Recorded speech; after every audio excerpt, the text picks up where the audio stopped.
দূরের ডিম্বাকৃতির ওই স্থাপনাটি দাঁড়িয়ে আছে মাথা উঁচু করে। নাম যার সিঙ্গাপুর ন্যাশনাল স্টেডিয়াম, প্রযুক্তি আর বহুমুখিতার অনন্য উদাহরণ। কালাংয়ে অবস্থিত এই আধুনিক স্টেডিয়ামটি 2014 সালে উদ্বোধনের পর থেকেই হয়ে উঠেছে আন্তর্জাতিক ক্রীড়া ও বিনোদনের প্রাণকেন্দ্র। স্টেডিয়ামটির সবচেয়ে বড় আকর্ষণ বিশাল ফ্রি স্প্যান ডোম ছাদ। এই ছাদ শুধু বিশালই নয়, প্রয়োজন বুঝে এটি সম্পূর্ণভাবে খুলেও দেওয়া যায়। ফুটবল, রাগবি, ক্রিকেট, অ্যাথলেটিক্স সব ধরনের খেলাই আয়োজন করা হয় এখানে। এমনকি বড় কনসার্ট বা সাংস্কৃতিক অনুষ্ঠানেও ব্যবহৃত হয় এই ভেন্যু।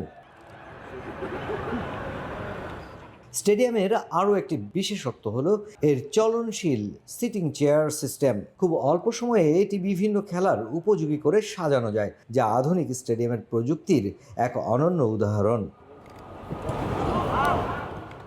ঐতিহ্য আর আধুনিকতার মেলবন্ধনে এটি এখন সিঙ্গাপুরের ক্রীড়া পরিচয়ের বড় প্রতীক। সিঙ্গাপুর ফুটবল দলের হোম ভেন্যু হিসেবে এই স্টেডিয়াম নিয়মিত সাক্ষী হয় হাজারো দর্শকের উচ্ছ্বাস আর আন্তর্জাতিক মানের প্রতিযোগিতায়। এই মাঠেই ব্রাজিল, আর্জেন্টিনা, ম্যানচেস্টার ইউনাইটেড বা ইন্টার মিলানের মতো বড় ক্লাবগুলো খেলেছে। সব মিলে যেন সম্মানে সম্মানে পরিপূর্ণ জীবন্ত এক ইতিহাস। সিঙ্গাপুরের এই স্টেডিয়ামটি একটা অনন্য দৃষ্টান্ত হয়ে আছে সিঙ্গাপুরের ক্রীড়াঙ্গনের জন্য। এই মাঠেই খেলে গেছেন নেইমার এবং তার জীবনের প্রথম হ্যাটট্রিকটাও কিন্তু এসেছে এই মাঠ থেকেই।